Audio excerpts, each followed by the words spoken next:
একটি পাথরের ট্রাকের ভেতর থেকে আমরা বিপুল পরিমাণ কসমেটিক্স জব্দ করেছি। একটি বালির ট্রাকের ভেতর থেকে আমরা বিপুল পরিমাণ ভারতীয় শাড়ি জামা কাপড় আটক করতে সক্ষম হয়েছি। এক কাভার্ড ভ্যান আমরা আটক করেছি জিরা। একটি ছোট মিনি পিক আপ থেকে আমরা আটক করেছি বিভিন্ন ধরনের চকলেট। এটার উপরে পাথরের টুকরা এবং ইটের টুকরা ছিল। এবং আরেকটা গাড়ি জব্দ করেছি যেটাতে ভুয়া কুরিয়ার সার্ভিসের ট্যাগ লাগানো ছিল। পরে যখন আমরা যাচাই বাছাই করি দেখি যে এটা আসলে একটা 2 নম্বর একটা কুরিয়ার সার্ভিস, যেখান থেকে আমরা বিপুল সংখ্যক ভারতীয় কসমেটিক্স জব্দ করতে সক্ষম হই।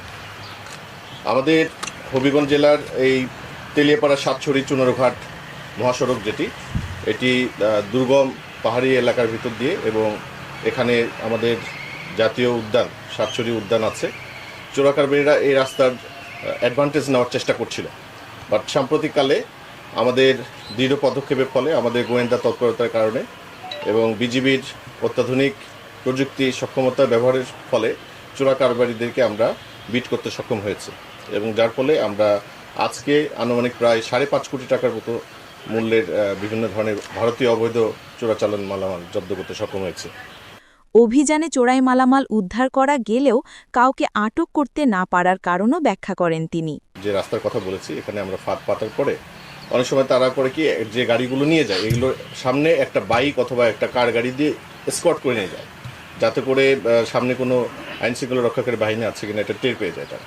তো আমরা এটা যেটা করি, ড্রোন উড়িয়ে ওই রাস্তাটাকে মনিটর করি, এবং ওই রাস্তা কিন্তু সীমান্ত থেকে মাত্র 2 থেকে 2.5 কিলোমিটার ডিস্টেন্সের মধ্যে এই রাস্তাটা। তো আমরা যখন দেখি যে আমাদের উপস্থিতি বা আমাদের চেকপোস্ট বসানোর ফলে রাস্তায় দেখা যায় অনেক সময় তারা ভয় পেয়ে গাড়িগুলো বিভিন্ন জায়গায় পার্ক করে রাখে, যেটা আমরা ড্রোন থেকে ট্র্যাক করি আর কি। এরপরে আমরা ওই জায়গাগুলোতে আমাদের কুইক একটা টিম পাঠিয়ে দিই, যার ফলে দেখা যাচ্ছে যে সে সময় হয়তো আমাদের উপস্থিতিতে বেশিরভাগ সময় তারা পালিয়ে যায়। তো এই অপারেশনে আমরা কাউকে গ্রেপ্তার করতে না পারলেও ইতিমধ্যে আপনারা জানেন সাম্প্রতিক সময়ে আমরা বিভিন্ন অপারেশনে প্রায় 37 জনকে গ্রেপ্তার করতে সক্ষম হয়েছি।